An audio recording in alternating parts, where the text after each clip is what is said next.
Hi everyone.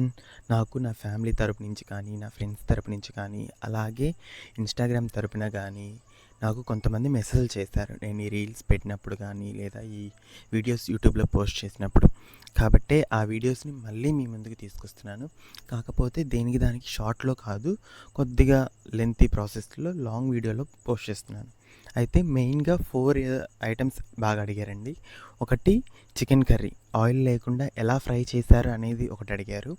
రెండొచ్చేసరికి తోటకూర పులుసు అనమాట. మా సైడ్ తోటకూర పులుసు చేసుకోరు. ఆంధ్రాలో చాలా తక్కువ అనమాట. హైదరాబాద్‌లో ఫేమస్ బాగా చేసుకుంటారు. అయితే ఆ తోటకూర పులుసు ఎలా చేస్తారు అనేది కూడా నన్ను ఇద్దరు ముగ్గురు అడిగారు. అలా ఎలా చేసావు? అంత బాగుంటుందా? ఎలా ఉంటుంది? ఒకసారి పోస్ట్ చేయొచ్చు కదా! ఇలా అడిగారనమాట. వాళ్ళ కోసం నేను ఆ వీడియోని కూడా ఇందులో యాడ్ చేశాను. అలాగే సన్న సేమియా, దొడ్డి సేమియా. బాంబినో వాళ్ళది లావు సేమియా ఉంటుంది కదండీ! రోస్టెడ్ సేమియా. ఆ సేమియాతో చేశాను. అలాగే సన్న సేమియా అనమాట. సన్న సేమియా అంటే ఇప్పుడు రంజాన్ మాసంలో బాగా ఎక్కువగా యూజ్ చేసే సేమియా అనమాట. ఆ సన్న సేమియా. ఇవి రెండిటితో సేమియా అంటే పాయసం టైప్ చేశాననమాట. ఆ సన్న సేమియాతో చేసేదాన్ని మనం కీర్ అంటాము. అదే ఆ కీర్ని, పాయసం ఇలా 2 వెరైటీస్‌గా చేశాననమాట. ఎందుకు ఇవి 4 పోస్ట్ చేశానంటే, ఈ 4టికి మంచి రెస్పాన్స్ వచ్చింది. నన్ను నా ఫ్యామిలీ తరపు నుంచి కానీ, నా ఫ్రెండ్స్ తరపు నుంచి కానీ, ఇన్‌స్టాగ్రామ్‌లో కూడా నాకు సెపరేట్‌గా పింగ్ చేశారు. రీపోస్ట్ చేయండి, కొంచెం లెంతీ ప్రాసెస్ ఉంటే పెట్టండి, మరీ షార్ట్‌లో కాకుండా అని. అలాంటి వాళ్ళ కోసం కొద్దిగా లెంత్ వచ్చేలాగా ఒక్కొక్క వీడియో ఒక 2 మినిట్స్ తీసుకునేలాగా ఈ 4 వీడియోస్‌ని నేను ఇందులో పోస్ట్ చేస్తున్నాను అనమాట. అంటే ఎందుకు ఇలా పోస్ట్ చేస్తున్నాను అంటే, కొంచెం స్లోగా వెళ్తుంది ప్రాసెస్. కొద్దిగా బాగా అర్థమవుతుందనే విధిగా వెళ్తున్నాననమాట. మీరు మాత్రం తప్పకుండా ఫస్ట్ నుంచి లాస్ట్ వరకు చూడండి. అన్ని రెసిపీస్ చూడండి. ఇవి 4 మాత్రం కొంతమంది నన్ను పర్టికులర్‌గా అడిగారు కాబట్టి ఇవి 4 పోస్ట్ చేస్తున్నాను. అండ్ ముందు కూడా మీతో మంచి వీడియోస్‌తో మీ ముందుకొస్తాను. అలాగే varieties of curries, varieties of rotis, varieties of దోసెలు అన్నీ ఆల్ వెరైటీస్ మిక్స్ చేసి మీ ముందుకొస్తాననమాట. కొత్త వంటలతో మీ ముందుకొస్తాను. అప్పటి వరకు మీరు మన ఛానల్ని ఫాలో చేయండి, లైక్ చేయండి, షేర్ చేయండి అండ్ ఫైనల్‌గా సబ్స్క్రైబ్ చేయండి. పక్కనే ఉన్న బెల్ ఐకాన్ గాని కొట్టారంటే మీకు నోటిఫికేషన్ కూడా వస్తుంది. అయితే మా సైడ్ ఎలా అంటే మాది ఆంధ్ర అనమాట. ఆంధ్రాలో ఎలా అంటే ఆకుకూర చాలా బాగా దొరుకుతుంది. కానీ మాకు తెలిసిన ఆకుకూరతో ఏంటంటే ఆకుకూర ఫ్రై ఆకుకూరతో పచ్చడి చేస్తారు. పచ్చిమిర్చి అవి వేసి ఆకుకూర ఫ్రై చేస్తారు. అండ్ నెక్స్ట్ ఇంకోటేంటంటే ఆకుకూరతో పప్పు. ఇవి 3 రకాలు మాత్రం మాకు తెలుసు. కొన్ని సార్లు ఆకుకూరతో పకోడీ కూడా చేస్తారు. కానీ పులుసు ఎవరికీ పెద్దగా తెలియదనమాట. అయితే ఎప్పుడైతే నేను ఈ పులుసు చేశాను అని చెప్పి మా ఇంట్లో వాళ్ళకి కానీ, మా అమ్మకి కానీ, మా ఫ్యామిలీ మెంబర్స్‌కి ఎప్పుడైతే చెప్పానో అండ్ మా ఫ్రెండ్స్ చూసిన వాళ్ళు కూడా, "అలా ఎలా చేశావు? బాగుంటుందా? టేస్ట్ బాగుంటుందా?"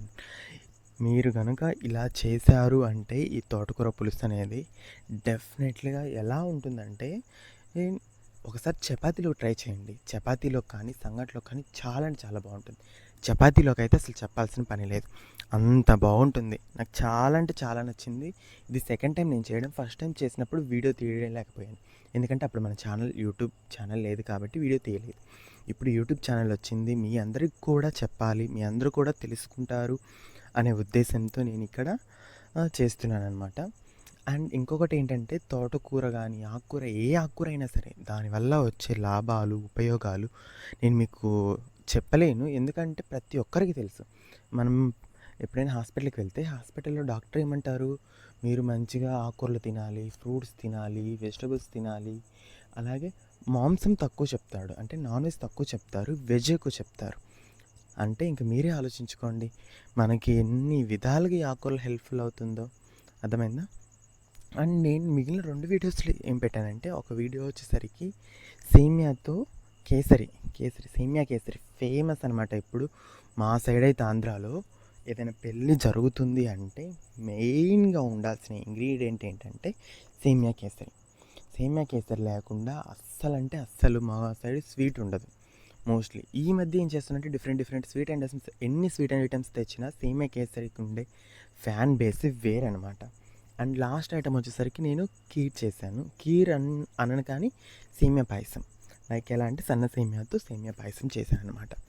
ఇక్కడ ఏంటంటే నేను బ్యాంబినో వాళ్ళది ఎందుకు తీసుకున్నాను అంటే లాస్ట్ టైం ఆశీర్వాద్ వాళ్ళది తీసుకుంటే అది ఏంటంటే కాస్త వాటర్ ఎక్కువైనా సంగటి అయిపోతుంది. సంగటి అని ఎలా అంటున్నా అంటే ముద్దవుతుంది. కానీ ఎప్పుడు సేమియా ముద్దవ్వకూడదండి, గుర్తుపెట్టుకోండి. సేమియా అనేది ఎప్పుడు అంటే ఎప్పుడు ముద్దవ్వకూడదు. ఎప్పుడు పొడి పొడిలాడుతూనే ఉండాలి. అప్పుడే టేస్ట్ బాగుంటుంది. అండ్ ఇంకొకటి ఏంటంటే మీరు నెయ్యి కాస్త తగ్గించి వేసుకోవచ్చు లేదా ఎక్కువ వేసుకోవచ్చు. నేను ఇక్కడ ఏం చేస్తానంటే నెయ్యిని కొంచెం బాగానే వేస్తాను. లైక్ ఎందుకంటే మా వాళ్ళు కాస్త ఎక్కువగా తింటారు నెయ్యి. అండ్ డ్రై ఫ్రూట్స్ కూడా కొంచెం బాగా వేయించుకోవాలి. పక్కన నేతిలో వేయించుకొని వేశారంటే ఆ టేస్టే వేరండి. అండ్ ఇంకొక టిప్ కూడా చెప్తున్నానండి. ఎప్పుడైనా సరే సేమియా అనేది వాటర్లోనే ఉడకాలి. మీరు వాటర్లో కాస్త ఉడికింది కదా అని షుగర్ వేశారు అంటే ఆ షుగర్లో సేమియా ఉడకదు. ఇది మాత్రం ఖచ్చితంగా గుర్తుపెట్టుకోవాల్సిన విషయం అనమాట. ఎప్పుడైనా సరే సేమియా అనేది వాటర్లోనే ఉడకాలి. వాటర్ ఉడికిన తర్వాత మీరు షుగర్ వేస్తే ఇట్ విల్ అబ్జర్వ్. లేకపోతే ఏమవుతుందంటే ఆ షుగర్ వల్ల ఏం ఉడకదు, అది ఎలా ఉందో అలానే ఉంటుంది. కానీ కాకపోతే షుగర్ కాస్త గట్టిపడి దానికి పడుతుంది అంతే. అసలు ఆ రోజు సేమియా చేస్తే మా రూమ్లో వాళ్ళైతే నాకు కూడా ఉంచకుండా తిన్నారండి, అంత బాగా కుదిరింది. కాబట్టి మీ ముందుకు మరోసారి ఈ వీడియోతో వచ్చాను నేను. అండ్ టేస్ట్ అయితే నేను ఫుడ్ కలర్ ఎందుకు వేయనంటే సేమియాని కొంచెం ఎక్కువగా వేయిస్తాను అంతే. అర్థమైందా? దానివల్లే సేమియా కొంచెం కలర్ వస్తుంది. కొంతమంది ఏంటంటే ఫుడ్ కలర్ వేస్తుంటారు. ఫుడ్ కలర్ కంటే మీరు వాటర్ ఉంటుంది కదా, కుంకుమ పువ్వుతో చేసిన వాటర్ అలా ఉంటుంది కదా, అది వేశారంటే ఇంకా హెల్త్కి చాలా మంచిదండి. Please follow that one. ఇప్పుడు చూపించేది ఏంటంటే పాయసం అనమాట. ఇది పాయసం ఏంటంటే సన్న సేమియాతో చేసిన పాయసం. ఆ రోజు ఇంట్లో కొద్దిగా పాయసం లైక్ కాస్త డేట్ అయిపోతుంది అనమాట. దీన్ని ఎలా చేయాలి అని ఆలోచిస్తుంటే కీర్ ఎక్కువ పెద్ద గిన్నె కోసం చూస్తే గిన్నె ఏమో నాకు అవైలబుల్ అయిన గిన్నె లేదు. సరే దీన్ని కాస్త తీద్దామా సేమియా అంటే కొద్దిగా తీస్తే వేస్ట్ అవుతుందేమో. ఇలా అన్ని విధాలుగా ఆలోచించి ఏం కాదు, కాస్త గట్టిపడినా పర్లేదు, పాయసంలాగా కాకుండా కీర్లాగా తినొచ్చు అనే వేలో నేను ఇక్కడ చేశానండి సన్న సేమియాతో. ఏ సేమియానైనా కాస్త నేతిలో వేయించామంటే ఆ ఫ్లేవర్ చాలా అంటే చాలా బాగుంటుంది. నేతిలో సేమియాని వేయించాలి, అదే నేతిలో మనకి డ్రై ఫ్రూట్స్ ఉంటాయి కదా వాటిని వేయించాలి. నేను ఇక్కడ మామూలుగా అందరూ ఏం చేస్తారంటే ముందు వాటర్లో పాలు పోసి అవి కాస్త హీట్ అయ్యాక వేయించుకు పెట్టుకున్న సేమియాని వేస్తారు. కానీ నేను ఇక్కడ ఏం చేస్తానంటే రివర్స్లో సేమియాలో వేస్తానన్నమాట వాటర్, పాలు అవి. దానివల్ల కాస్త సేమియా ఇంకొంచెం తొందరగా ఉడికిపోతుంది అండ్ గట్టిపడుతుంది కూడా. మీరు ఎప్పుడైనా సరే సేమియాలుగా ఉండాలి, లైక్ ఎలా అంటే పాలగా, కొంతమంది లూజ్గా ఉంటాయని ఇష్టపడతారు. అలాంటి వాళ్ళు ఏం చేస్తారంటే ముందు వాటర్, పాలు కాచి ఆ తర్వాత సేమియాని అందులో వేసి ఒక 2 minutes ఉంచేసి దించేయండి. ఎందుకంటే సన్న సేమియా 1 or 2 minutes కంటే ఎక్కువ తీసుకోదు. అండ్ నేను ఇక్కడ ఏంటంటే నాకు కొంచెం గట్టిగా ఉండడమే ఇష్టం. సేమియా అయినా సరే ఏదైనా సరే నేను కాస్త గట్టిగా ఉంటేనే ఎక్కువకి ఇష్టపడతాను అనమాట. అందుకోసం నాకు నచ్చిన విధంగా తీసుకున్నాను అనమాట. అండ్ డ్రై ఫ్రూట్స్ కూడా వేసి అలా తిన్నామంటే ఈ 4 items మాత్రం నాకు చాలా అంటే ఎక్కువ మంది వ్యూసే కాదు, నేను ఇక్కడ వ్యూస్ గురించి మాట్లాడడం లేదండి, ఎక్కువ మంది నన్ను ఇన్స్టాగ్రామ్లో లైక్ మా ఫ్యామిలీ మెంబర్స్ కూడా అడిగి రీపోస్ట్ చేయమని అడిగిన వీడియోస్ అనమాట. అందుకే వాటిని పోస్ట్ చేస్తున్నాను. మీరు మాత్రం ఫస్ట్ నుంచి లాస్ట్ వరకు తప్పకుండా చూడండి, తప్పకుండా ఫాలో అవ్వండి. Please like, share and subscribe bachelors balcony.